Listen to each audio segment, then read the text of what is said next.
So note பண்ணி வச்சுருக்கீங்களா? So நம்ம ஐரோப்பியர் வரைக்கும்னா மோஸ்ட்லி எங்க இருக்கும் அப்படின்னு பார்த்தோம்னா, நம்மளோட புக்ல பார்த்தோம்னா 8வது புக்ல ஒண்ணு இருக்குமா ஐரோப்பியர் வரைக்கும், 8th புக்ல. ஆமாங்க சார். அடுத்தது பார்த்தோம்னா நம்மளோட 12th புக்கு நினைக்கிறேன். 2 இடத்துல இருக்கும். இது இல்லாம அந்த நவீன இந்திய வரலாறு நம்ம 11th book சார். என்ன ரமேஷ் 11th புக்கா? 11th book sir. 11th புக்ல ஒரு பாடம், 12th புக்ல நம்ம 8th புக்ல ஒரு பாடம் இருக்கும். 8th புக்ல ஐரோப்பியர்கள் வரைக்கும் அதுக்கு அடுத்த பாடமும் என்னன்னா இந்த பாடத்தை கண்டினியூவா தான் இருக்கும். அந்த அந்த இந்த பாடம் சொல்லுவோம் இல்லையா, அது பேர் என்ன சொல்லுவாங்கன்னா வளர்ச்சின்னு சொல்லிட்டு சம்திங், அந்த போரை பத்தி எல்லாம் இருக்கும் 2வது பாடம். ஸோ அது வர்க்கம் முதல் பேரரசு வரைன்னு சொல்லிட்டு ஒரு பாடம் இருக்கும் இல்லையா, அந்த பாடமும் நம்ம படிக்கணும் கூட. ஸோ ஃபர்ஸ்ட் இன்ட்ரோடக்ஷன் மட்டும் நம்ம படிச்சிடலாம். அதுக்கப்புறம் நம்ம இதுல இருக்கும்னு நினைக்கிறேன், நவீன இந்திய வரலாறு அந்த பாடத்துலயும் வரும்னு நினைக்கிறேன், அந்த காவண்டேஷன் புக்ல. அதை நான் அப்புறம் சொல்லிடுறேன். ஃபர்ஸ்ட் ஸ்கூல் புக்கை முடிச்சிடலாம். ஓகே. ஸோ 8th புக் உங்க கையில புக்கா இருந்தாலும் நீங்க எடுத்து வச்சுக்கலாம். ஓகே.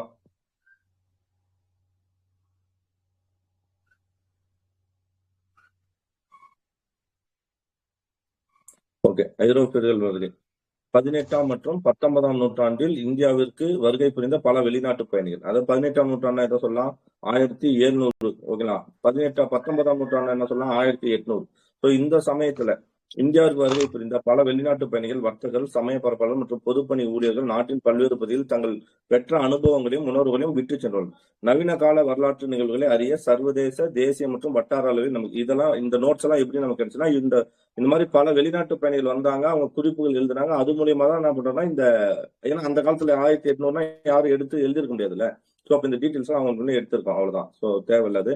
நவீன இந்திய ஆதாரங்கள். ஸோ நவீன இந்திய ஆதாரங்கள், நவீன இந்தியாவின் வரலாற்று ஆதாரங்கள் நாட்டில் அரசியல், சமூக, பொருளாதாரம் மற்றும் கலாச்சார முன்னேற்றங்களை பற்றி அறிய நமக்கு உதவுகின்றன.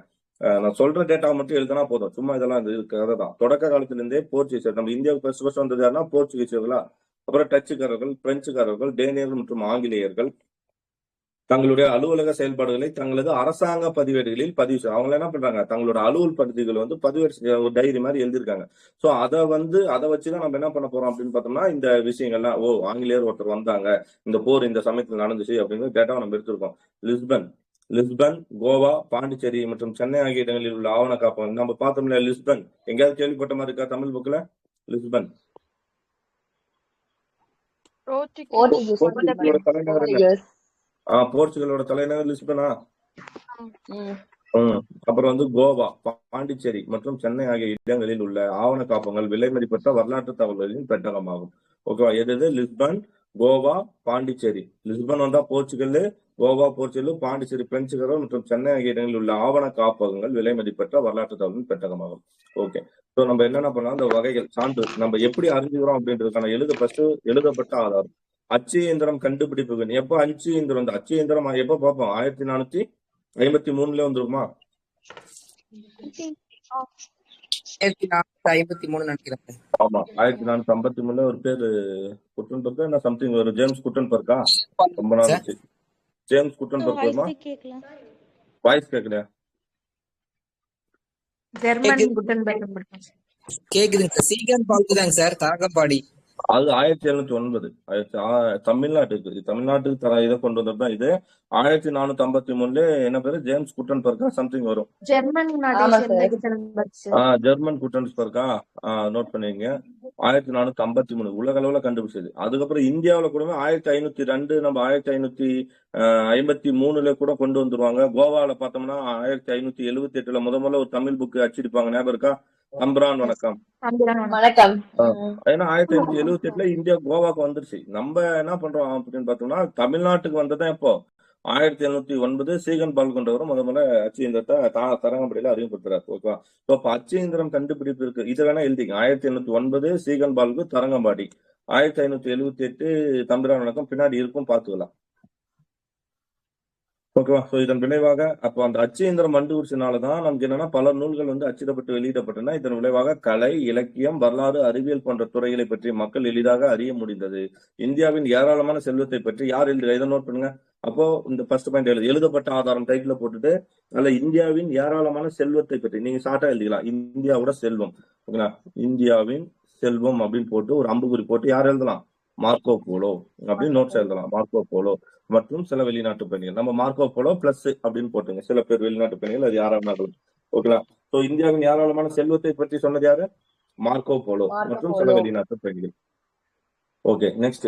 இக்குறிப்புகள் ஐரோப்பியர்களை இந்தியாவை நோக்கியது. மார்க்கோ போலோ நம்ம படிப்போம் இல்லையா, நம்ம புக்கிலே படிப்போம். 1400 ரொம்ப நாள் ஆச்சு, தெரியல, சரியான தெரியல. 1498 1503 2 வருடங்களில் இரண்டு டைம் வந்து இந்தியாவுக்கு வந்திருப்பாரு அப்படின்ட்டு ஒரு அது வருஷம் கரெக்டா தெரியாது. கரெக்டா இந்த வருஷம் கரெக்டான்னு தெரியல. 1498 503. Vasco da Gama Marco Polo Pandya நாட்டுல வந்திருப்பாரு. பாண்டிய நாட்டு. அதான் அது எப்போ வருவாரு? 3 times வந்திருப்பாரு இல்ல அது 1498ல. அவரு 3 டைம் வந்திருப்பாரு. இவர் வந்திருப்பாரு எப்போ? 1298. மார்க்கோ போலோ ஒரு 2 டைம் வருவார்ல. ஆனா 5 வருஷம் டிஃபரெண்ட் இருக்கும். 98 303 அந்த மாதிரி வரும். அது எந்த வருஷம் தெரியல எனக்கு. 2 முறை இந்தியாவுக்கு வந்து இத பத்தி எழுதிருப்பாரு. மதுரையில வந்து 1293 நினைக்கிறேன் சார். சொல்லுங்க. 1288 1293. 1288 1288 1293. Okay okay. ஸோ நோட் பண்ணிங்க. இந்த சும்மா ஸ்பெசிஃபிக்கா நோட் பண்ணி வச்சுங்க. அப்புறம் பின்னாடி பார்க்கும்போது கன்ஃபார்ம் பண்ணிக்கலாம். ஓகே. அந்த மார்க்கோ போலோ 1258 1293 நோட் பண்ணி வச்சுக்கோங்க. Okay okay. 2 டைம் இந்தியாவுக்கு வருவாரு. வந்துட்டு சென்னை மதுரை பத்தி எல்லாம் எழுதுவார். அந்த குதிரை வணிகம் இதை பத்தி எல்லாம் எழுதுவார். சரிங்களா? ஸோ அப்ப அடுத்தது அப்ப அவரோட குறிப்பெல்லாம் இப்போ இது 1298 வருதா? அப்ப இதெல்லாம் படிச்சுட்டு தான் என்ன பண்றான் ஆங்கிலேயர் வரான். இந்தியா வந்து செல்வம் கொளிச்ச நாடாக்குது. அப்ப இந்த நாட்டுக்கு நம்ம போகணும். நம்ம இந்தியாவை பத்தி என்ன பண்ணுறோம்? தங்கம். இந்தியா மற்றும் சீனா வந்து என்ன சொல்லுவாங்கன்னா தங்கம் கொளிக்கக்கூடிய கிழக்கு நாடுகள், தங்க கிழக்கு நாடுகள் தான் அது பேரே இருக்கும். ஓகேவா? ஓகே. அதே மாதிரி தமிழ் வரலாற்று குறிப்பு ஆவணங்களில் முக்கியமாக இருக்க வேண்டிய ஒரு பேர் என்ன? ஆனந்த ரங்கம். இதுல என்ன பேரு?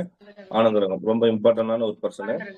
ஆமா, இவர் பாண்டிச்சேரி பிரெஞ்சு வர்த்தகத்தில் எழுதிங்க. ஆனந்தரங்கம் டைட்டில் போட்டு கூட எழுதிங்க. ஆனந்தரங்கம் பாண்டிச்சேரி பிரெஞ்சு வர்த்தகத்தில் மொழிபெயர்ப்பாளர் துபாசி. என்ன பேர்? அது பேரு தமிழ் புக்ல கூட படிச்சிருப்போம். துபாசியாக இருந்தார். 1736 1760 வரை அவர் எழுதிய பிரெஞ்சு இந்திய உறவு முறை. அவர் யாரு? இவர் வந்து பிரெஞ்சோட துபாசி முறையா இருக்காரு. ஆளுநருக்கு வந்து மொழிபெயர்ப்பாளரா இருக்காரு.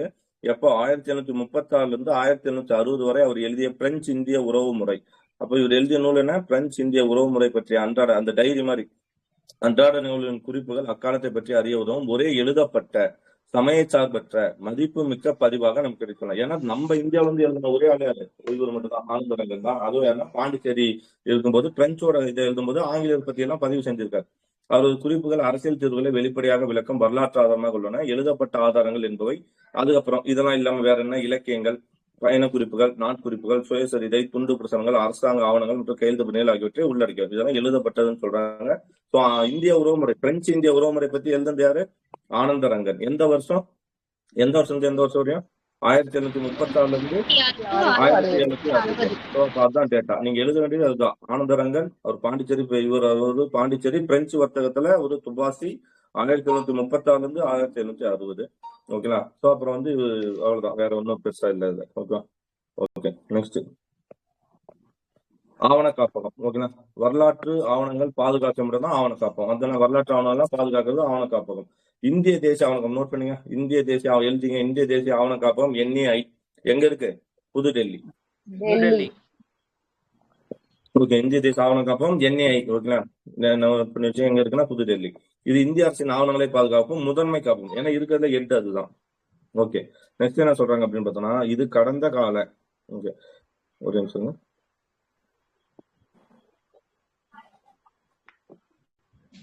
ஓகேவா? ஓகே.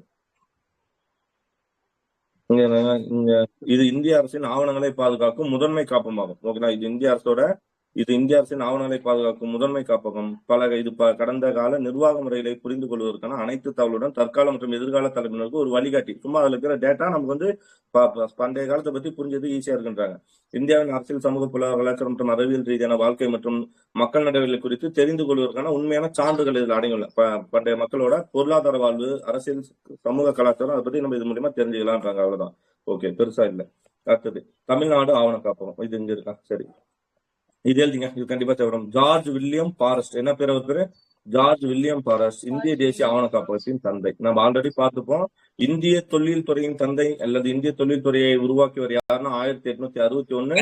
அவர் பேர் என்ன சொல்லுவோம்? Alexander Cunningham. ஏன்னா அவர் இந்திய தொழில் துறையை உருவாக்குறதுக்கு காரணமா இருந்தார். அது மாதிரி இந்திய தேசிய ஆவண காப்பகம், அந்த இந்திய தேசிய ஆவண காப்பகம் உருவாக்குறதுக்கு காரணமா இருந்ததுன்னா ஜார்ஜ் வில்லியம் ஃபாரஸ்ட். என்ன பேர் அவர் பேரு? George William Forrest. எழுதிங்க. இந்த பேரை எழுதிங்க. இந்த பேர் எழுதிங்க. ஜார்ஜ் வில்லியம் ஃபாரஸ்ட் இந்திய தேசிய ஆவண காப்பகத்தின் தந்தை.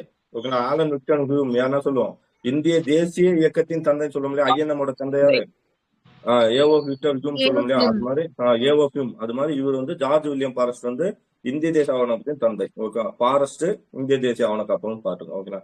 ஓகே, தமிழ்நாடு ஆவண காப்பகம் அது இந்திய ஆவண காப்பகம் டெல்லியில இருக்குன்னா தமிழ்நாடு ஆவண காப்பகம் எங்க இருக்கும்? சென்னை. ஓகே, ஆமா. இது என்ன சொல்றாங்க? சென்னை பதிப்பாசனம் என்று சொல்றாங்க. சென்னை பதிப்பாசனம். இது தென்னிந்தியாவில் மிக பழமையான மற்றும் மிகப்பெரிய கலைஞர்களில் ஒன்றாகும். அங்குள்ள பெரும்பாலான ஆவணங்கள் ஆங்கிலத்தில் உள்ளன.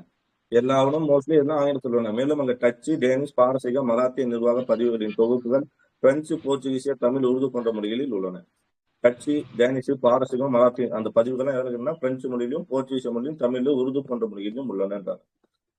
இது எழுதிங்க. தமிழ்நாடு ஆவண காப்பகத்தில் 1642ஆம் ஆண்டு டச்சு பதிவுகளின் தொகுப்புகள் உள்ளன. அப்போ எத்தனாவது ஆண்டு? 1442ஆம் ஆண்டோட டச்சு பதிவுகளோட தொகுப்பு எதில் உள்ளது? நம்ம தமிழ்நாடு ஆவண காப்பகத்துல உள்ளது. எந்த வருஷம்? 1642. ஆமா, 1642 அந்த ஆண்டோட டச்சு பதிவுகள் தொகுப்புகள் இந்தியாவில் உள்ளன. சரியா? சென்னை இதெல்லாம் உள்ளன. அது எழுதிங்க. ஓகே, இது கொச்சி மற்றும் சோழமண்டல கடற்கரையில் உள்ள இடங்களுடன் தொடர்ந்து. அப்ப இந்த டச்சு பதிவுகள் நீங்க எழுதிக்கலாம். எப்படி எழுதிக்கலாம்னா, டச்சு பதிவு தொகுப்புகள் 1642 மேல வந்து சென்னை தமிழ்நாடு ஆவண காப்பகம் போட்டு ஃபர்ஸ்ட் பாயிண்ட் எழுதிக்கலாம். டச்சு பதிவுகளின் தொகுப்புகள். இது எந்த வருஷம் தான்? 1642. ஓகே, இது இடம் எந்த இடத்தை பத்தி இது சொல்லுனா, கொச்சி மற்றும் சோழமண்டல கடற்கரை. சோழமண்டல கடற்கரை அப்படின்னா சொல்லுவோம் கிழக்கு கடற்கரை. ஓகேவா?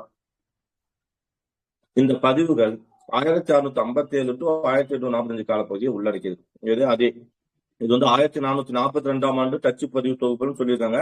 அதுல என்ன டீட்டெயில் இருக்குன்னா, 1657 இருந்து 1845 நீங்க படிக்கும்போது பாத்தீங்கன்னா டச்சுகள் வந்து எப்போ கிளம்பி இருப்பாங்க அப்படின்னு பார்த்தோம்னா 1845 தான் வந்து அவங்க போயிருப்பாங்க அப்படின்ற ஒரு டேட்டா உள்ள இருக்கும். நம்ம படிக்கும்போது பார்க்கலாம்.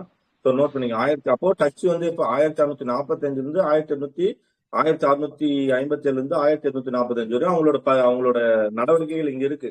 ஸோ அதனால இவங்க என்ன பண்ணிருக்காங்கன்னா, இந்த டேட்டா வந்து அதை அந்த டைட்டில் வச்சிருக்காங்க. டச்சு பதிவுகளின் தொகுப்பு இந்த காலம். அப்போ கால வரையறை எந்த காலத்துக்குள்ள பகுதியை உள்ளடக்கியதான் 1657 டு 1845 இந்த டேட்டா மட்டும் எழுதிங்க.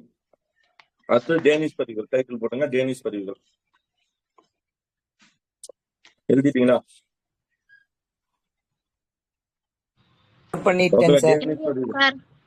டேனிஷ் பதிவுகள் கூட டைட்டில் பக்கத்திலே போட்டுங்க. 1777 1777 டு 1845 அதே 1845. அவங்க வந்து அப்போ யார் ஃபர்ஸ்ட் வந்திருப்பா? இதுல இருந்து நமக்கு தெரியும். டச்சுக்காரர் ஃபர்ஸ்ட் வந்திருப்பாங்க, டேனியல் ஃபர்ஸ்ட் வந்திருப்பாங்களா?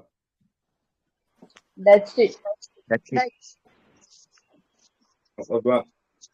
சரி, 1777 டு 1845 காலப்பகுதியை உள்ளடக்கியது. ஓகேவா? இதுல டாட்வெல் என்பவரின் பெரும் முயற்சியால் 1917ஆம் ஆண்டு சென்னை நாட்குறிப்பு பகுதியில் வெளியிட்டார். அது விட்டுருங்க தான். டேனிஷ் வந்து எப்பன்னா 1777 டு 1845 டேனிஷ். டச்சு வந்து 1657 டு 1845. ஓகேங்களா? ஆனா அது டைட்டில் என்ன அப்படின்றதுனா டச்சு பதிவுகள் 1642. சரிங்களா? ஓகே, இப்போ அடுத்த பாயிண்ட் எழுதிங்க. 1912 சென்னை நாட்குறிப்பு பதிவுகள். அப்போ சென்னை நாட்குறிப்பு பதிவுகள் எப்ப வெளியிடப்பட்டது? 1917. ஆமா, ஆகஸ்ட் அறிக்கை எப்போ? ஆகஸ்ட் அறிக்கை 1942 ஆகஸ்ட் 8. அது வெள்ளைன்னு வெளியேறு. அது ஆகஸ்ட் 17 தான். ஆகஸ்ட் அறிக்கைன்றது ஆகஸ்ட் 17 தான். 1917 தான். 1917ஆம் ஆண்டு வெளியிடப்பட்டனால்தான் அது பேர் என்னது? ஆகஸ்ட் மாசம் வெளியிடனால ஆகஸ்ட் அறிக்கை. அதாவது இந்த ஆகஸ்ட் அறிக்கையின் அடிப்படையில் தான் நமக்கு மாண்டேகு செம்ஸ்போர்ட் சீர்திருத்த சட்டமே அமையும். ஓகேவா? ஸோ 1917 அதே வருஷம் ஞாபகம் வச்சுங்க. சென்னை நாட்குறிப்பு பதிவுகள் வெளியிடப்பட்டது. ஓகேவா? சரி, சென்னை நாட்குறிப்பு எழுதிட்டீங்கன்னா 1917 வரலாற்று ஆராய்ச்சியை ஊக்குவிப்பதில் அவருக்கு இருந்த மிகுந்த ஆர்வத்தை யாரால? இந்த டாட்வெல்ன்ற ஒரு எண்ணத்தை உருவாக்கி இருக்காரு. 1917 சென்னை நாட்குறிப்பு பதிவுகள் வெளியிட்டிருக்காரு. அந்த நாட்குறிப்பு பதிவுல வரலாற்று ஆராய்ச்சி ஊக்குவிப்பில் அவருக்கு இருந்த மிகுந்த ஆர்வத்தை இது காட்டுறது. தமிழ்நாடு ஆவண காப்பக வரலாற்றின் ஒரு புதிய அத்தியாயத்தை யார் தொடங்கி வைக்கிறார்னா இவரு தொடங்கி வைக்கிறார். டாட்வெல் அப்படின்றவர் தொடங்கி வைக்கிறார். ஓகேவா? மூணே பாயிண்ட் தான். 1642 டச்சு பதிவுகள் ஒரு தொகுப்பு இருக்கு. அந்த தொகுப்பு என்ன சொன்னா 1657 டு 1845 காலப்பகுதிக்குள்ள உள்ளடக்கியது. அதே மாதிரி டேனிஷ் தொகுதி வந்து 1777 டு 1845. டாட்வெல் என்றவர் 1917 சென்னை நாட்குறிப்பு பதிவு என்ற ஒரு புக்கை வெளியிட்டார். ஓகேவா? பயன்பாட்டு ஆதாரங்கள் பல வேற எனக்கு ஓவியங்கள் கிடைச்சிருக்கு. சிலைகள் நவீன வரலாற்றில் முதன்மை ஆதாரங்களா உள்ளன. பல ஓவியங்களும் சிலைகளும் நவீன இந்திய வரலாற்றோட முதன்மையாகும். நவீன இந்திய வரலாறு என்னன்னா, இந்த ஆங்கிலேயர் வந்து நம்மள சீர்திருத்தினான் பத்தியா, நம்மளுக்கு கல்வி கொடுத்தான், நம்மள படிக்க வச்சான், அவன் வந்து பல சீர்திருத்தங்களை உருவாக்கினாலே அதனால இதை நம்ம என்ன சொல்றோம், நவீன இந்திய வரலாறுன்றோம். ஓகேவா? ஓகே. அவை தேசிய தலைவர்களின் சாதனைகளையும் வரலாற்று பிரமுகர்கள் மற்றும் பற்றிய தகவல்களையும் நமக்கு நிறைய தருகின்றன. ஓகே. டேனிஷ் கோட்டை எப்ப கட்டது? என்னது டேவிட் கோட்டை எப்ப கட்டது? டேவிட் கோட்டை 1690 பின்னாடி இருக்கும் பாத்துக்கலாம். 1690. Very good very good. சாதனையிலும் வரலாற்று பிரமுகர்கள் பற்றிய தகவல்களையும் நமக்கு நிறைய. இந்திய கட்டடக்கலையின் கலை அம்சம் மற்றும் தொழில்நுட்பத்தின் சான்றாக நோட் பண்ணீங்க. இது அப்படியே எழுதிங்க. இந்திய கட்டடக்கலையின் கலை அம்சம் மற்றும் தொழில்நுட்ப சான்று. இந்திய கட்டடக்கலையின் கலை அம்சம் மற்றும் தொழில்நுட்ப சான்று என்னன்னா, புனித பிரான்சிஸ் ஆலயம் கொச்சி. புனித பிரான்சிஸ் ஆலயம் கொச்சி. ஓகேண்ணா. யாரால கட்டிருக்க முடியும்? புனித பிரான்சிஸ் ஆலயம் கொச்சினா யாரு கட்டிருப்பா? சொல்லு. ஏன்னா பிரான்ஸ்னா யாரு? இதுனா இது வந்து கொச்சி அப்படின்னா கேரளா. கேரளால இது யாருன்னா போர்ச்சுகல். அப்போ போர்ச்சுகீசியர். புனித பிரான்சிஸ் ஆலயம் எங்க இருக்கு? கொச்சியில. யாரு கட்டிருப்பா? அப்போ போர்ச்சுகீசியர். பிராக்கெட்ல எழுதிக்கங்க. உங்களுக்கு ஒரு பொறுத்துக்கு மாதிரி கூட எழுதிக்கலாம். புனித பிரான்சிஸ் ஆலயம் கொச்சி. இடம் வந்து எங்கன்னா கொச்சி, இன்னொரு ஐபன் போட்டு போர்ச்சுகீசியன் போட்டுக்கேன். நான் சொல்றது புரியுதா?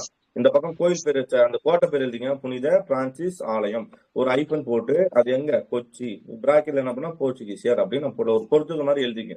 ஓகே. நெக்ஸ்ட் புனித லூயிஸ் கோட்டை. நீங்க சொல்லிடலாம் ஈஸியா. புனித லூயிஸ் கோட்டை பாண்டிச்சேரி. பாண்டிச்சேரி. யார் கட்டிருப்பா? பிரெஞ்சுக்காரர்கள். 1690 போட்டுக்கோ.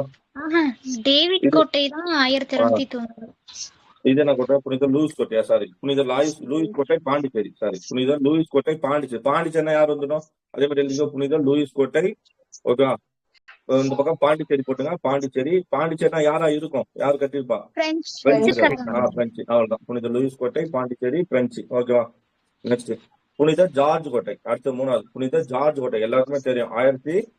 1639 40. ஓகே. 1639 40.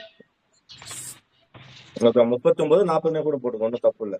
1639 40. யாருன்னா ஆங்கிலேயர். புனித ஜார்ஜ் வாங்கியிருப்பாங்க சார். என்ன ரமேஷ்? இவர்கிட்ட இருந்து வாங்கியிருப்பாங்க. சென்னப்ப நாயக்கர் சொல்லிட்டு சம்திங் வாங்கியிருப்பாங்க. பார்க்கலாம். எல்லா டேட்டாவும் பின்னாடி இருக்கும், படிச்சுக்கலாம். புனித ஜார்ஜ் கோட்டை வெல்தினீலா. அடுத்தது புனித டேவிட் கோட்டை கடலூர். இதுவும் யாருன்னா ஆங்கிலேயர் தான். புனித டேவிட் கோட்டை கடலூர் 1690. இது ஸ்பெசிபிக்கா ஏன் தெரியும்? புனித டேவிட் கோட்டை கடலூர். ஓகேங்களா? இது இல்லாம என்ன சொல்லலாம்? இதுவும் வந்து ஆங்கிலேயர் தான். அதே மாதிரி வில்லியம் கோட்டை எங்க சொல்லலாம்? அது மிஸ் ஆகுது. வில்லியம் கோட்டை கொல்கத்தா. ஓகேங்களா? இன்னும் நிறைய இருக்கும். இன்னொரு சில ஒரு அது பேர் சொல்லுவாங்க. இந்த இவங்க இந்த டேனியர்லாம் ஒரு கோட்டை இருக்கும். 1613 14 ஒரு கோட்டை வரும். அது கீழே இருக்கும், பாத்துக்கலாம். சரி. ஜெல்ட்ரியா கோட்டை. ஜெல்ட்ரியா கோட்டை. ஜெல்ட்ரியா. அது கூட எழுதிங்க. ஜெல்ட்ரியா ஒரு கெல்ட்ரியா. அது பேரு ஜெல்ட்ரியா கோட்டைன்னு நினைக்கிறேன். அது வந்து யாருன்னா டச் நோட் பண்ணி வச்சுங்க. ஜெல்ட்ரியா கோட்டை. ஜெல்ட்ரியா கோட்டைன்னு போட்டுங்க. டச்சுக்காரர்கள். ஓகேவா? பின்னாடி இருக்கும், பாத்தலாம். ஓகேவா? ஸ்பெல் பண்ணுங்க. பழவேற்காட்டுல கட்டியிருப்பாங்க சார். ஜெல்ட்ரியா. அது ஜெல்ட்ரியான்னு இல்ல கெல்ட்ரியா, ரெண்டு மாதிரி கூட சொல்லலாம். ஜெல்ட்ரியா ஆர் கெல்ட்ரியா. ஓகே. கெல்ட்ரியா கோட்டை. பழவேற்காடு. யார் அப்படின்னு பார்த்தோம்னா டச்சுக்காரர்கள். 1613. 1613. Very good. 1774 சார். எது? லூயிஸ் கோட்டையா? வில்லியம் கோட்டைங்க சார். வில்லியம் கோட்டையா? வில்லியம் கோட்டை எப்போ வருது? 1774 சார். 1774. அது வில்லியம் கோட்டையில வந்து அந்த உச்ச நீதிமன்றம் அமைஞ்சது 1774. வில்லியம் கோட்டைன்றது 1690 ஸ்டார்ட் பண்ணி 1699 அந்த சமயத்துல கட்டிடுவாங்க. 1700 சம்திங்ல கட்டிடுவாங்க. அது பின்னாடி இருக்கும், பாத்துலாம் தெளிவா. ஓகே. சரி சரி, போலாமா? அடுத்தது இந்தியா கேட். அப்புறம் இந்தியா கேட்னு சொல்றாங்கல்ல, கேட் ஆஃப் இந்தியா எங்க இருக்கு? இந்தியா கேட் இந்தியா சொல்றோம்னா எங்க இருக்கு?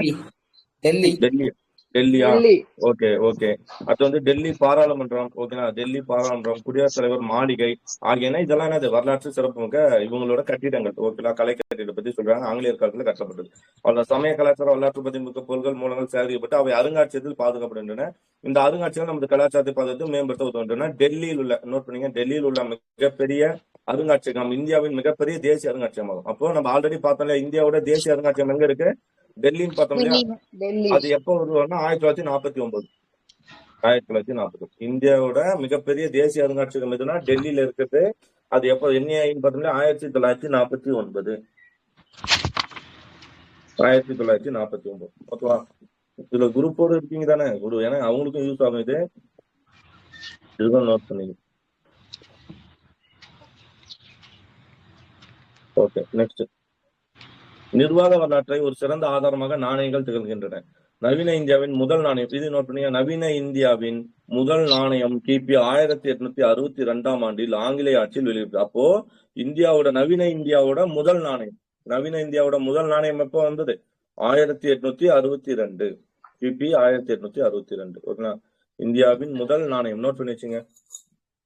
இந்தியாவோட முதல் நாணயம். நமக்கு வந்து இந்தியாவில உயர் நீதிமன்றங்கள் அமைஞ்சது எப்போ? ஆங்கிலேயர் காலத்துல உயர் நீதிமன்றம் அமைஞ்சது 1862. 1861 உயர் நீதிமன்ற சட்டத்தின்படி 1862 தான் நமக்கு என்ன அமையும்? உயர் நீதிமன்றங்கள் அமையும். அதான் உச்ச நீதிமன்றங்கள் ஃபர்ஸ்ட் வந்துடும், அதை வந்து உயர் நீதிமன்றங்களா மாத்திடுவாங்க. ஓகே, அதே வருஷம் தான் நம்ம என்ன பண்றோம்? நவீன இந்தியாவின் முதல் நாணயம் 1862 ஆண்டில் ஆங்கிலேய ஆட்சியில் வெளியிடப்பட்டது. சரி, உங்களுக்கான கேள்வி என்னன்னா, நவீன இந்தியாவின் நவீன நாணயத்தின் தந்தை என்று அழைக்கப்படுவர் யாரு? Sir Suri. Very good. Sher Shah Suri. அவர் தான் நவீன நாணயத்தின் தந்தை என்று அழைக்கப்படுவார். ஓகேனா? ஏன்னா அவர் காலத்திலே எப்போனா ஆங்கிலேயர் கால இது இடைக்கால வரும் இல்லையா, முகலாயர் காலத்திலே அவர் வந்துடுறார். அவர் நாணயத்தை உருவாக்கிறார். அது கூட எழுதிங்க, நவீன பிராக்கெட்ல எழுதிங்க. நவீன நாணயத்தின் தந்தை என்று அழைக்கப்படுவர் யாரு அப்படின்னு பார்த்தீங்கன்னா ஷெர்ஷா சூரி. ஆனா ஒரு ப்ராப்பரா நவீன இந்தியாவின் முதல் நாணயம் அப்படின்னு வந்து அது எப்பன்னா 1862 ஆங்கிலேயர் காலம். ஓகேவா? அடுத்தது, ராணி விக்டோரியாவுக்கு பிறகு அரியணை ஏறிய மன்னர் 7ஆம் எட்வர்டு. விக்டோரியா நம்ம எங்க படிப்போம்? 1858 விக்டோரியா மகாராணி பேர் வரைக்கும் படிப்போமா? அப்போ அந்த சமயத்துல அப்போ அவங்களுக்கு முடிஞ்சு அவங்களோட காலத்துக்கு அப்புறம் யார் அரியணை ஏறாரு? மன்னர் 7ஆம் எட்வர்டு. 7ஆம் எட்வர்டு. ஓகேனா? யாரு? இந்திய விக்டோரியா மகாராணிக்கு அப்புறம் 7ஆம் எட்வர்டு தனது உருவம் தாங்கிய நாணயத்தை வெளியிட்டார். அப்போ விக்டோரியாவுக்கு பிறகு அரியணை ஏறிய மன்னர் 7ஆம் எட்வர்டு தனது உருவம் தாங்கிய நாணயத்தை வெளியிட்டார். உருவம் தாங்கிய நாணயத்தை வெளியிட்டவர் யாரு? 7ஆம் எட்வர்டு. அதையும் எழுதிங்க. உருவம் தாங்கிய நாணயத்தை வெளியிட்டவர் 7ஆம் எட்வர்டு. ஓகே, 7ஆம். 1962ல அந்த காயின்ல அவரோட உருவம் தான் ஃபர்ஸ்ட் வெளியிட்டாங்களாங்க சார்? அப்படி இருக்கலாம். அதான் 1862ல வெளியிட்டிருப்பாங்கன்னு சொல்ல முடியாது. பட் 1862க்கு பிறகுதான் நவீன இந்தியாவோட முதல் நாணயமே 1862 தான் வெளியிடுறாங்க. அப்போ 1862 பின்னாடி யாரோட நாணயம் முதல்ல உருவம் பொறிச்ச நாணயம் வெளியிட போறாங்கன்னா 7ஆம் எட்வர்டோட நாணயம் வெளியிடப்படுது. ஓகேங்களா? ஆமா. அதுக்கப்புறம் 1862க்கு பின்னாடி ஃபர்ஸ்ட் எடுத்தோன்னே யாரும் உருவம் பொறிச்ச நாணயம் வெளியிட்டு இருக்க மாட்டாங்க. ஃபர்ஸ்ட் எடுத்தோன்னே என்ன பண்ணுவாங்கன்னா ஒரு நாணயத்தை வெளியிட்டு இருப்பாங்க. பின்னாடி அதுக்கு பின்னாடி ஒரு 5 வருஷமோ 2 வருஷமோ 3 வருஷமோ கழிச்சு என்னன்னா எட்வர்டோட நாணயம் முதல்ல வெளியே வந்திருக்கு. இது மாதிரி நம்ம எங்க படிப்போம்? குப்தர்கள்ல படிப்போம் இல்லையா? யாரோட உருவம் பொறித்த நாணயங்கள் வெளியிடப்பட்டுள்ளன? குமாரதேவி, முதலாம் சந்திரகுப்தரும். அது பார்த்துட்டு நம்ம சொல்லுங்க, குமாரதேவியோட உருவம் வந்து என்ன பண்ணிருப்போம்? இதுல பொறிச்சிருப்பாங்க. முதலாம் சந்திரகுப்தரும் அவங்க வைப்பு குமாரதேவியோட உருவம் பொறிக்கப்பட்ட நாணயங்கள் வெளியிடப்பட்டிருக்கோம் அப்படின்னு. நீங்க வந்து ஒரே ஒரு பெண் அவங்கதான் இருப்பாங்க. குமாரதேவி நாணயம்ன்றது அது மட்டும் தான் படிப்போம். அதுக்கப்புறம் வீணை வாசிக்கிற மாதிரி நாணயம் பொறிக்கப்பட்ட நாணயம் எல்லாம் யாருது அப்படின்னு பார்த்தோம்னா சமுத்திரகுப்தர், கவிராஜம் அப்படிலாம் சொல்லுவாங்க இல்லையா? ஓகே, சரி. அது மாதிரி இங்க ரிசர்வ் வங்கி. ஓகே, அடுத்தது 7ஆம் எட்வர்டு எழுதிக்கிட்டீங்களா? ஓகே, அடுத்தது ரிசர்வ் வங்கி. 1900 நமக்கு தெரியும். ரிசர்வ் வங்கி சட்டம் எப்பனா 1934. அதன் அடிப்படையில வங்கி 1935 முறையாக நிறுவப்பட்டு இந்திய அரசின் ரூபாய் நோட்டுகளை வெளியிடும் அதிகாரத்தை பெற்றது. எப்போ? 1935. ஓகேவா? ஓகே, அடுத்தது மன்னர் 6ஆம் ஜார்ஜ் உருவம் தாங்கிய இந்தியாவின் முதல் 5 ரூபாய் தாள். ஓகேவா? மன்னர் 6ஆம் ஜார்ஜ் உருவம் தாங்கிய படிச்சது ஃபர்ஸ்ட் நாணயத்துல வெளியிட்ட உருவம் யாருன்னா 7ஆம் எட்வர்டு. அது வந்து 5 ரூபான்னு வரும்போது யாருன்னா 6ஆம் ஜார்ஜ் உருவம் தாங்கிய இந்தியாவின் முதல் 5 ரூபாய் நோட்டு. ஓகேங்களா? நோட்டு ஜனவரி 1938 ரிசர்வ் வங்கியால் வெளியிடப்பட்டது. ஓகேங்களா? அப்போ ரிசர்வ் வங்கியால் வெளியிடப்பட்ட யாரோட உருவம் தாங்கிய நோட்டு முதல்ல வெளியே வந்திருக்கு அப்படின்னு பார்த்தோன்னா யாரு? 6ஆம் ஜார்ஜ். எவ்வளவுன்னா 5 ரூபாய். அது எப்ப 1938. ஓகேங்களா. ஒரு இதா கூட எழுதிங்க. 1862 முதல் நவீன இந்திய நாணயம். அப்புறம் 7ஆம் எட்வர்ட் வந்து உருவம் பொறிச்ச நாணயம் வெளியிடுறாங்க. அதுக்கப்புறம் 1935 ரிசர்வ் வங்கி வருது. 1938 6ஆம் ஜார்ஜோட உருவம் தாங்கி 5 ரூபாய் நாணயம். அவ்வளவுதான். ஓகேவா? ஓகே, எழுதிட்டீங்களா? 1690 புனித டேவிட் கோட்டை ஆங்கிலேயரால் கடலூர்ல கட்டப்பட்டது. கரெக்டா? 1690 புனித டேவிட் கோட்டை ஆங்கிலேயரால் கடலூரில் கட்டப்பட்டது. கடலூர்ல புனித டேவிட் கோட்டை. ஓகே, நோட் பண்ணி வச்சுங்க. ஓகே, இது வாஸ்கோ டாமோட கடல் வழி பயணம். நம்ம அதை பார்த்துட்டு வந்து இதை படிச்சிடலாம். ஓகேவா? சரி, ஒரு பேசிக்கா நம்ம வந்து ஒரு புரிதலோட போய்க்கலாம். ஓகேங்களா. ஸோ இந்த போர்ச்சுகீசியர்களுக்கும் கிழக்கு கடற்கரைக்கும் ஏதாவது சம்பந்தம் இருக்குமானா கண்டிப்பா கிடையாது. ஓகேவா. போர்ச்சுகீசியர் மோஸ்ட்லி எங்க தான் இது பண்ணாங்க? போர்ச்சுகீஸ்னா எங்க மேற்கு தான், அதாவது கொச்சி. ஃபர்ஸ்ட் நம்ம என்ன போவோம், கண்ணனூர்ல வந்து கண்ணூர் அங்கெல்லாம் வந்து ஃபர்ஸ்ட் ஆரம்பிப்பாங்க. அதுக்கப்புறம் கொச்சி கண்ணனூர் இங்கெல்லாம் இருப்பாங்க, கள்ளிக்கோட்டை எல்லாம். அதுக்கப்புறம் தான் 1630 சம்திங்ல எங்க தலைநகரை மாத்திப்பாங்கன்னா கோவாவுக்கு மாத்திப்பாங்க. நம்ம பார்ப்போம் இல்லையா. ஸோ கொச்சி, கள்ளிக்கோட்டை, கண்ணனூர்ல சிறைச்சாலை இருக்கும், கள்ளிக்கோட்டையில கோயில் கட்டிருப்பாங்க, அப்படிலாம் படிப்போம். மாகி கூட அவங்களுக்கு கிடையாது, மாகி பிரெஞ்சுல வருது. கொச்சி, கள்ளிக்கோட்டை, கண்ணனூர், கோவா, அப்புறம் பசினு, டாமன், டையூ இதெல்லாம் நம்ம பின்னாடி கைப்பற்றிருப்பாங்க அப்படின்னு நம்ம பார்ப்போம். ஓகேங்களா. இதெல்லாம் யாருன்னா போர்ச்சுகீசியர்கள். ஓகேவா. சோ அதுவே வந்து பிரெஞ்சுக்காரது யாரு அப்படின்னு பார்த்தோம்னா, பிரெஞ்சுக்காரர் வந்து பாண்டிச்சேரி ரொம்ப கம்மி தான். பாண்டிச்சேரி, காரைக்கால், மாகி, அவ்வளவுதானே. வேற எதுவும் சொல்ல மாட்டோம். ஏனம் ஒண்ணு இருக்கு, ஏனம் இங்க பாலசோர்பி, அப்புறம் சந்திரநாகூர் ஃபர்ஸ்ட் அவங்க இது பண்ணிருப்பாங்க, அவங்க எல்லாம் கைப்பற்றிருப்பாங்க. சந்திரநாகூர், ஏனம், அப்புறம் வந்து பாண்டிச்சேரி எங்க இருக்குன்னு பாருங்க. ஓகேங்களா. பாண்டிச்சேரி, காரைக்கால் இதெல்லாம் கிழக்கு கடற்கரையில இருக்கு. ஓகேவா. நெக்ஸ்ட் வந்து டேனியர் வந்தாலும் நம்ம எங்க படிப்போம்? டேனியர் தரங்கம்பாடி. தரங்கம்பாடி, நாகப்பட்டினம் தலைநகரா வச்சிருப்பாங்களா? நான் படிச்சிருக்கோம்ல, தமிழ்நாட்டுல வந்து தரங்கம்பாடி இருக்கும். தரங்கம்பாடியில இருந்து அப்புறம் எங்க கொண்டு வருவாங்க? தரங்கம்பாடி, நாகப்பட்டினம் கட்சியர் வருவாங்க. தரங்கம்பாடி, டேனியல், தரங்கம்பாடி, செராம்பூர் 2 இடம் தானே பார்ப்போம். இந்திய அளவுல வந்து அவங்க தலைநகரம் இந்திய அளவுல எங்க அப்படின்னா செராம்பூர். அதே மாதிரி தமிழ்நாட்டுல எங்க பார்த்தோம்னா தரங்கம்பாடி. 2 இடம் தான் அதிகமா சொல்லுவாங்க. அந்த இதை தரங்கம்பாடி கூட ஏதோ ஒன்று டேர்னிஸோ ஏதோ சம்திங் ஒன்று சொல்லுவாங்க, ஒரு வார்த்தையில சொல்லுவாங்க, அந்த மாதிரி இருக்கும். ஓகே, அடுத்து வந்து யார் பார்த்தோம்னா ஆங்கிலேயர் நமக்கு தெரியும். டச்சு பார்த்துருங்க. டச்சு வந்து எங்கன்னா பழவேற்காடு. ஃபர்ஸ்ட் நாகப்பட்டினத்துல தலைநகர் இருக்கும், அதுக்கப்புறம் பழவேற்காடு மாத்துவாங்க. படிச்சிருக்கோம் இல்லையா. பழவேற்காடுல இருந்து நாகப்பட்டினம் மாத்துவாங்கன்னு நினைக்கிறேன். ஓகே, இது 2. அப்புறம் வந்து இங்க வந்து பார்த்தோம்னா இது சின்சுரா. இந்த ஒரு பகுதியை ஞாபகம் வச்சுங்க, சின்சுரா டச்சுக்காரது. ஓகேங்களா. இது வங்காளத்துல வந்து என்ன சின்சுரா. அப்புறம் ஆங்கிலேயர் பார்த்தா மீதி எல்லா இடமும் அவங்க தான். சென்னை, புரோச்சி, சூரத்து, பம்பாய், சால்செட், அகமதாபாத், ஊக்லி, கல்கத்தா எல்லா இடத்துலயும் வந்துருவாங்க. ஓகே, ஸ்டார்ட் பண்ணலாம். ஐரோப்பியர்கள் வருகை. இப்பதான் நம்ம என்ன பண்றோம், பாடத்துக்குள்ளே வரும். ஓகேவா. கிபி 1453 இதே வருஷம். ஏன் மறக்காது அப்படின்னு பார்த்தீங்கன்னா, இதே வருஷம் தான் அச்சு இயந்திரமும் கண்டுபிடிச்சிருப்பாங்க. அதே வருஷம் தான் துருக்கியர்களால் கான்ஸ்டான்டினோபிள் அப்படின்ற ஒரு பகுதியை வந்து கைப்பற்றிடுவாங்க. எந்த பகுதி? கான்ஸ்டான்டினோபிள். ஓகேவா. இந்த இடத்துல இருக்கும் நம்ம இங்கிலாந்து இருக்கு இல்லையா. இங்கிலாந்துக்கும் இந்த மத்திய இந்தியாவுக்கும் உள்ள நுழையக்கூடிய ஒரு தரைப்பகுதி தான் அது கான்ஸ்டான்டின். ஓகேங்களா. ஒரு தரைவழி பகுதி. அந்த தரைவழி பகுதின்னு தான் நமக்கு என்ன தேவையில்ல, கடல் வழி பகுதி தேவை கிடையாது இந்தியாவுக்குள்ள வருது. ஏன்னா மத்திய இந்தியாவுக்குள்ள பூந்து ஆசியாக்குள்ள பூந்து அவங்க என்ன வந்துருவாங்க, இந்தியாவுக்குள்ள வந்துருவாங்க. இந்த தரைவழி கான்ஸ்டான்டினோபிள்ன்ற தரைவழியை வந்து என்ன பண்ணிடுறாங்க அப்படின்னா தடை செஞ்சுறாங்க. யாரு கைப்பற்றிட்டு அந்த பகுதியை? துருக்கி வந்து கைப்பற்றிட்டாங்க கான்ஸ்டான்டினோபிள்ன்ற பகுதி. அதாவது இது ஐரோப்பியர்கள் சொந்தமான பகுதி. இந்த பகுதியை யாரு கைப்பற்றிடுறாங்கன்னா துருக்கியர் வந்து கைப்பற்றிடுறாங்க 1453. அதனால இவங்க என்ன பண்றாங்கன்னா இந்தியாவிற்கும் ஐரோப்பியருக்கும் நிலவழி மூடப்பட்ட, நான் சொன்னேன் இல்லையா, அந்த ஒரு பகுதி வந்து மூடிட்டாங்க. சோ துருக்கி வட ஆப்பிரிக்காவிலும் பால்கன் தீபகற்பத்திலும் நுழைந்தது. எது? துருக்கி என்ன பண்றாங்க, வட ஆப்பிரிக்காவிலும் பால்கன் தீபகற்பத்திலும் நுழைந்தது. அதாவது அங்க போறாங்க, அவங்களோட ஆட்சியை வந்து விரிவாக்க செய்றாங்க. வட ஆப்பிரிக்காவிலும் பால்கன் தீபகற்பத்திலும். இது ஐரோப்பிய நாடுகளை கிழக்கு, ஏன்னா இப்போ வட ஆப்பிரிக்காவுக்கோ இதுக்கோ வந்து யார் போக முடியாது, ஐரோப்பியர்கள் போக முடியாது. துருக்கி இருக்கிற இடத்துல ஐரோப்பியர்கள் போக மாட்டாங்க. சோ அப்ப இவங்க என்ன பண்றாங்கன்னா ஐரோப்பிய நாடுகளை கிழக்கு நாடுகளுக்கு புதிய கடல் வழியை கண்டுபிடிக்க தூண்டியது. சோ ஓகேங்களா. ஏன்னா அவங்க வந்து நிலவழி அடைச்சதுனாலதான் எது கண்டுபிடிக்க தூண்டுறாங்க, கடல் வழி கண்டுபிடிக்கிறாங்க. அப்ப அது கூட ஓகே. ஃபர்ஸ்ட் யார் வரா? போர்ச்சுகலா. ஐரோப்பிய நாடுகள் அனைத்திலும் போர்ச்சுகல் மற்றும் இந்தியாவிற்கு புதிய கடல் வழியை கண்டுபிடிக்க மிகவும் ஆர்வமாக இருந்தது. ஃபர்ஸ்ட் போர்ச்சுகல் எழுதிங்க, டைட்டிலே போட்டுங்க போர்ச்சுகல். சோ நான் சொல்ற பையன் மட்டும் இல்லைங்க, சும்மா போர்ச்சுகல் போட்டுங்க, அவ்வளவுதான். போர்ச்சுகல் தான் ஃபர்ஸ்ட். மத்த இப்போ ஐரோப்பிய நாடுகள்லாம் நிறைய நாடுகள் இருக்கு. அதுல யாரு முதல்ல ஆர்வத்தை உண்டாகுது அப்படின்னா போர்ச்சுகல் தான். போர்ச்சுகீசிய இளவரசர் என்ட்ரி, பொதுவாக எழுதிங்க இத.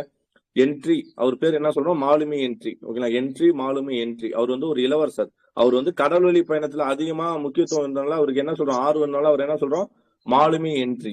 மாலுமி ஹென்றி, நேவிகேட்டர் ஹென்ரியும் சொல்லுவாங்க. ஓகே, அதுதான் இங்கிலீஷ்ல வந்து என்ன சொல்றோம், நேவிகேட்டர் என்ட்ரி. ஓகேங்களா, மாலுமினாலே அந்த கடல் வழி, அந்த கடல் கப்பலை இயக்குறது, அந்த இது வருது இல்லையா, very good, navigator entry. Okay, அவர் உலகின் அறியப்படாத பகுதியிலே ஆராயும் சாகச வாழ்க்கையை மேற்கொள்ளும் தனது நாட்டு மக்களை ஊக்குவித்தார். கடல் பயணத்து புது நகரங்கள் கண்டுபிடிக்கிறதுக்கு அவர் ஊக்குவிக்கிறாரு. சோ அவர் யாருன்னா மாலுமி என்ட்ரி. ஓகேவா, ஓகே, அவரை பத்தி ஞாபகம். அவரால் ஊக்கம் பெற்ற ஒருத்தர் 1487 பேர்லயே சொல்லலாம். வருஷம் வரும்போது யார் அவரு 1487 யாரா இருப்பாரு, பார்த்துலோமே. ஆமா, பார்த்துலோமே டயஸ். ஓகேவா, 1487 ஆண்டு போர்ச்சுகீசிய மாலுமி. நோட் பண்ணீங்க, பார்த்துலோமியோ டயஸ். பார்த்தலோமியோ டயஸ் என்ன பேர், அவர் பேரு 1487 பார்த்தலோமியோ டயஸ் தென்னாப்பிரிக்காவின் தெற்கு முனையை அடைந்தார். அது ஒரு பெரிய கதை வரும், பழைய புக்ல டீட்டெயிலா இருக்கும். அதுக்கு வேற ஒரு பேரு கூட கொடுத்துருப்பாங்க. இங்க இருக்கு இல்லையா. சோ போர்ச்சுகல் எங்க இருக்கு, லிஸ்பன்தான் போர்ச்சுகலோட தலைநகரா. இங்க இருந்து கிளம்புறாரு யாரு, பார்த்துடோமே டயஸ் கிளம்புறாரு. ஏதோ ஒண்ணு அப்படியே அடிச்சு புடிச்சு வந்து எங்க வந்து சேர்ந்துறாரு, தென்னாப்பிரிக்காவோட தென்கோடி முனை. அது ஏன் நன்னம்பிக்கை முனை வந்து பாக்கலாம் இருங்க. அது தென்கோடி முனைக்கு வந்துறாரு. இந்த முனை வரையும் வந்துறாரு. இந்த முனை வந்துட்டு அவர் என்ன பண்றாரு அப்படின்னு பார்த்தோம்னா, இதுக்கப்புறம் அவரால் கண்டினியூ பண்ண முடியாது. ஏன்னா இங்க வந்து அப்ப பெரும் புயல் இதுவா இருக்கும். சோ பெரும் புயல், வெள்ளம் அந்த மாதிரி இருக்கனால, கடல் சீற்றமா இருக்கனால அவர் என்ன பண்ண மாட்டாரு, இதுல வந்து ரிட்டர்ன் போயிடுவார். ஆனா இந்த முனை வந்து என்ன, இந்த முனையை தாண்டிட்டா எனக்கு என்ன கிடைச்சிடும், இந்தியாவுக்கு வழி கிடைச்சிரும் அப்படின்னு அவர் நம்பிக்கை வைக்கிறார். இந்த டர்னு தான் திருப்பு பாயிண்டா இருக்கும், இதை தாண்டி நம்ம போயிட்டோம்னா இந்தியாவுக்கு போயிடலாம் அப்படின்றாரு. ஆனா இவர் அதோட வந்து ரிட்டர்ன் போயிடுறாரு. சோ அதனால இதை தாண்டி போனா நமக்கு என்ன கிடைக்கும், இந்தியா கிடைக்கும். இவர் என்ன பேர் வைக்கிறாங்க, அதுக்கு என்ன பேர் அமைது, நன்னம்பிக்கை முனை அப்படின்னு. ஓகே, நன்னம்பிக்கை முனை. அந்த அந்த முனையை தாண்டிட்டா நமக்கு இந்தியாவுக்கு வழி கிடைச்சிரும் அப்படின்னு சொல்லுவாங்க. அது நோட் பண்ணீங்க. அது வந்து மொசூல் விரிகுடா, அந்த இடம் பேரு. ஓகேவா, நோட் பண்ணீங்க, மொசூல் விரிகுடா. ஓகேவா, ஓகே, சரி. அப்போ 1957 வந்துட்டு அவர் திரும்பி போயிடுறாரு. அவர் திரும்பி போன இடத்துக்கு பேர் தான் என்ன சொல்றோம், நன்னம்பிக்கை முனை. ஓகே, சரி. அந்த முனை என்ன பண்ணுது அப்படின்னு பார்த்தோம்னா நமக்கு வந்து ஒரு நம்பிக்கை கொடுக்குது. அதுக்கப்புறம் ஓகேங்களா, தெற்கு முனையை அடைந்தார் மன்னர் 2ஆம் ஜான். அவரை அப்போ பார்த்தலோமே டயஸ் ஆதரிச்சவர் யாரு, பார்த்தலோமே டயஸ் ஆதரிச்சவர் 2ஆம் மன்னர் ஜான். 2ஆம் ஜான். ஓகேங்களா, 2ஆம் ஜான். ஓகே, நெக்ஸ்ட் வாஸ்கோ ட காமா. அடுத்தது யார் வரா, வாஸ்கோ ட காமா. வாஸ்கோ ட காமா எழுதிங்க டைட்டில். வாஸ்கோ ட காமா தென்னாப்பிரிக்காவின் தெற்கு முனையை அடைந்து. ஓகேங்களா, வாஸ்கோ ட காமான்னு எழுதி கொஞ்சம் கேப் விட்டுடுங்க. ஏன்னா நம்ம இப்போ 11th புக்ல பார்க்கும்போது எக்ஸ்ட்ரா டேட்டாவும் வரும், அதுவும் நம்ம தூக்கி மெர்ஜ் பண்ணிக்கலாம். ஓகேவா, ஓகே, ஓகே, சரி. இப்போ இதுவரையும் நான் பார்த்துட்டோம்ல, அப்படியே வச்சுங்க.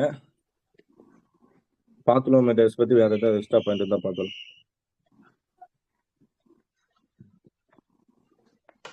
ரெண்டையும் கம்பேர் பண்ணி, ஏன்னா நோட்ஸா எடுக்கும்போது உங்களுக்கு ஒன்னாவே இருந்துரும். இப்ப நான் சொல்றது மட்டும் பாத்துங்க. சரி, இப்போ அப்படியே கொஞ்சம் அப்படியே பாருங்க. வேற ஏதாவது நான் படிச்ச மாதிரி 1757 ஆண்டு நடைபெற்ற பிளாசி போர். எல்லாருக்கும் தெரியுதானே பிளாசி போர். இது வந்து 11th புக்ல இருக்கிற ஐரோப்பியர்கள் வருகை. ஓகேவா, சோ எழுத வேணா, சும்மா பாருங்க. பிளாசி போர் எப்போன்னா 1757, அது எல்லாருக்குமே தெரியும். அதுலதான் ஆங்கிலேயர் வந்து வெற்றி கொண்ட பிறகு அந்த ஆண்டை இந்தியாவில் ஆங்கிலேய ஆட்சியின் தொடக்கம் என்று கூறுவது ஏற்றுக்கொள்ளப்பட்ட கருத்து. பேசிக்கா இப்போ 1757 முதல்ல என்ன பண்றான், ஆங்கிலேயர் வந்து நம்மள தனியா போரிட்டு ஜெயிக்கிறான். சோ அதான் நம்ம என்ன சொல்றோம், ஆங்கிலேய ஆட்சியோட தொடக்கம் அதை சொல்றோம். ஓகே, ஆனால் ஐரோப்பியர் 16ஆம் நூற்றாண்டின் தொடக்கத்திலே இந்தியாவுக்கு வந்துட்டார். பார்த்தோம்ல மேல. ஓகே, அவர்களின் நோக்கம் ஐரோப்பியர் சந்தைக்கு தேவையான மிளகு, லவங்கம், கிராம்பம் முதலான நறுமண பொருட்களை கொள்முதல் செய்வதும் இந்திய பெருங்கடல் பகுதியில் வணிகத்தில் ஈடுபடும். ஐரோப்பியர் இந்தியாவுக்கு வந்ததுக்கான காரணம் என்ன, இந்தியாவை வந்து கொள்ளையடிக்கணுமோ இல்ல இந்தியா வந்து ஆட்சி செய்யணுமோ வரல. அவனோட பாயிண்ட் என்னன்னா, இந்தியாவில் என்ன கிடைக்குது, மிளகு, லவங்கம், கிராம்பு முதலான நறுமண பொருள். எப்படி மிளகுன்றது இந்தியாவில் இருக்குன்னு தெரியும், ஏன்னா அப்பவே, அதாவது கிமு 5ஆம் நூற்றாண்டிலே ஒருத்தர், உங்களுக்கு ஞாபகம் வருதா பாருங்க, என்ன சொல்றான்னா இந்தியாவின் மருந்து மிளகுன்னு ஒருத்தர் எழுதிக்கிறார். சொல்லிருப்பாரு சார். என்ன பேரு, இப்பாக்ரேட்டஸ். படிச்சிருக்குமா? அப்ப இந்த மாதிரி பர்சன்லாம் மிளகெல்லாம் எழுதி இருக்காங்க. அப்ப இந்த மாதிரி பண்ணிருக்காங்க. அப்புறம் முசிறி துறைமுகத்துல இருந்து அலெக்சாண்டர் துறைமுகத்துக்கும் என்ன நடக்குன்னா மிளகு வர்த்தகம் நடந்திருக்குன்னு இதுல வியானா பாப்பரஸ் தாள்ல எழுதியிருக்காங்க. சோ அப்ப அந்த மாதிரி டேட்டாக்கள் தான் என்ன பண்ணுதா, இங்க இந்தியாவுல இப்படி எல்லாம் பொருட்கள் இருக்கு அப்படின்னு நினைச்சு வராங்க. சோ அப்போ இந்தியாவுல மிளகு, லவங்கம், கிராம்பு முதலான நறுமண பொருட்களை கொள்முதல் செய்வதும் இந்திய பெருங்கடல் பகுதியில் வணிகத்தில் ஈடுபடுவதும் தான் யாரோட நோக்கம், ஐரோப்பியர்களோட நோக்கம். ஓகேவா? இதுதான் நோக்கம். ஓகே, இந்தியாவில் முதலாவதாக தங்களை நிலைத்துக் கொண்ட ஐரோப்பியர் யார் பார்த்தோம்? போர்ச்சுகீசர். அதானே ஃபர்ஸ்ட் எழுதியிருக்கோம் இந்த கேள்வி அதானே? சரி, அப்ப இந்தியாவுல முதல்ல மேற்கத்திய கல்வியை அறிமுகப்படுத்தியவர் யாரா இருக்க முடியும்? இந்தியாவுல யாராவது இந்தியாவுல முதல்ல கல்வி கொடுத்த ஆரம்பிச்சு ஏழை எளியவங்களுக்கு சாதி இது இல்லாம போட்டு விட்டணும் ஆங்கிலேயரா இருக்க முடியுமா இல்ல போர்ச்சுகீசரா இருக்க முடியும்? ஏன்னா போர்ச்சுகீசரே வந்துட்டான் ஃபர்ஸ்ட். ஆமா தானே? போர்ச்சுகீசர் அவன் என்ன பண்ணிட்டான் ஃபர்ஸ்ட் அவனே கல்வி கொடுக்க ஆரம்பிச்சிட்டான். சோ அப்போ போர்ச்சுகீசர். ஓகேவா? நோட் பண்ணி வச்சுக்கணும். ஓகேவா? அதே 15ஆம் நூற்றாண்டின் இறுதியில் ஐரோப்பாவிலிருந்து ஆப்பிரிக்காவின் நன்னம்பிக்கை, மீண்டும் அதே பாயிண்டா, ஐரோப்பாவிலிருந்து ஆப்பிரிக்காவின் நன்னம்பிக்கை முனையை சுற்றி இந்தியாவிற்கு நேரடி கடல் வழியை கண்டுபிடித்தவர் நம்ம இங்க பாக்குறோம். அப்ப ஆப்பிரிக்காவின் நன்னம்பிக்கை முனை. அப்ப இந்த இடத்துல நம்ம யாரை யோசிக்கணும்? இந்த இடத்துல யார் நமக்கு ஞாபகம் வரணும்? பார்த்துலோமியோ 1487. அவ்வளவுதான். நாங்க படிச்சதை இங்க அப்ளை பண்ணனா என் மைண்ட்ல நான் படிக்கிறது சரி. அவ்வளவுதான். ஓகே, 1487. ஓகே, சுற்றி இந்தியாவிற்கு அதை தாண்டி இந்தியாவிற்கு நேரடி கடல் வழியை கண்டுபிடித்தவர் யாரானா வாஸ்கோ ட காமா. அவர் பிறகு 1498 பாக்கலாம், இன்னும் பார்க்கல நம்ம. பிறகு மேற்கடற்கரை பகுதியில் போர்ச்சுகீசர் கோவாவை 1500, நான் சொன்னேன் கோவா எப்ப கைப்பற்றுவாங்க? 1510. அது வேணா எழுதிங்க. போர்ச்சுகீசர் ஆமா, தலைநகரா மாத்தம் 30. ஓகேவா? வேணா எழுதிங்க. கோவா கைப்பற்றுதல் எப்படின்னா 1510. ஓகேங்களா? கீழே பிராக்கெட்டா போட்டு தலைநகர் 1530 போட்டுங்க. கோவா கைப்பற்றுதல் எப்போ? 1510, தலைநகர் 1530. ஓகே, இதனால் இந்தியாவில் இருந்த போர்ச்சுகீசியருக்கும் கிழக்கே மலாக்கா ஜாவா பகுதிகளுக்கு கோவா அரசியல் தலைமையிடம். அப்போ இந்தியாவில் இருந்த போர்ச்சுகீசியருக்கும் கிழக்கே மலாக்கா ஜாவா பகுதிகளுக்கும் கோவா தான் என்னது அரசியல் தலைமையிடமானது. அதுதான் 1530. ஓகேங்களா? போர்ச்சுகீஸோட பகுதிகளுக்கு. சரி, போர்ச்சுகீசியர் தங்களுடைய அரசியல் ஆக்கிரமிப்பு, வலுவான கப்பற்படை ஆகியவை மூலம் இந்தியாவின் பெருங்கடல் பகுதி வணிகத்தை தங்களின் முறையான கட்டுப்பாட்டின் கீழ் கொண்டு வந்தனர். நம்ம பார்த்தோம் என்னென்ன பகுதி இருந்தது? டையூ டாமன் இருந்த கோட்டைகள், கப்பற்படை வலிமை ஆகியவற்றின் துணை கொண்டு அரபிக்கடலின் கப்பல் போக்குவரத்தையும் அவர்களால் கட்டுப்படுத்த முடிந்தது. ஏன்னா டையூ டாமன்லாம் எங்க இருக்கு? டையூ டாமன், கோவா இதெல்லாம் எந்த பக்கம் இருக்கு? மேற்கு சைடு இருக்குதா கிழக்கு சைடு இருக்குதா? மேற்கு பக்கம் இருக்க கடல் பேர் அரபிக்கடல். அப்ப அரபிக்கடல் என்ன பண்றாங்க? ஆதிக்கம் செலுத்துறாங்க. ஒரு நூற்றாண்டு கால இடைவெளிக்கு பின்னர் இந்தியாவிற்கு வந்த ஐரோப்பியர், குறிப்பாக ஆங்கிலேயர், அதாவது போர்ச்சுகல், இவங்க 1498 1500 வராங்கன்னா 1600 தான் ஒருத்தன் டிசம்பர் 31 தான் ஒருத்தன் கம்பெனி ஆரம்பிக்கிறான். அவங்க யாரு அப்படின்றத ஆங்கிலேயர். அதுதான் ஒரு நூற்றாண்டு கால இடைவெளிக்கு பின்னர். அதே மாதிரி 1602 டச்சுக்காரர். அப்ப அவங்களின் நடவடிக்கைகளை போர்ச்சுகீசின் செயல் திட்டங்களை முன்மாதிரியாக கொண்டு, யாரு? டச்சுக்காரரும் ஆங்கிலேயரும் போர்ச்சுகீஸோட செயல் திட்டங்களை முன்மாதிரியாக கொண்டு வடிவமைத்து கொண்டுதான் அவங்க என்ன பண்றாங்க? ஒரு கம்பெனியை எடுத்துக்கிட்டு இந்தியாவுக்கு வராங்க. ஆகவே ஐரோப்பிய வணிக நிறுவனங்களின் வருகையானது இந்திய அரசியல் அதிகார சக்தியோடு உள்ளூர் வணிகர்கள் மற்றும் சமூகத்தோடும் தொடர்ந்து கொண்டிருந்த தொடர்பின் உச்சமே. இதோட அந்த அந்த அந்த வணிகம் பின்னாடி ஒரு முரண்பாடு ஏற்பட்டு அதோட உச்சம் தான் என்னது? 1757 வங்காளத்தை ஆங்கிலேயர் கைப்பற்றியது. அதான் என்ன போரு? பிளாசி போரு. ஓகே, இப்ப நம்ம இந்த பாடத்துல பார்த்தா படிக்கிறோம் 1500 அரசியல் சாதனை மாற்றம். ஓகேவா? Okay okay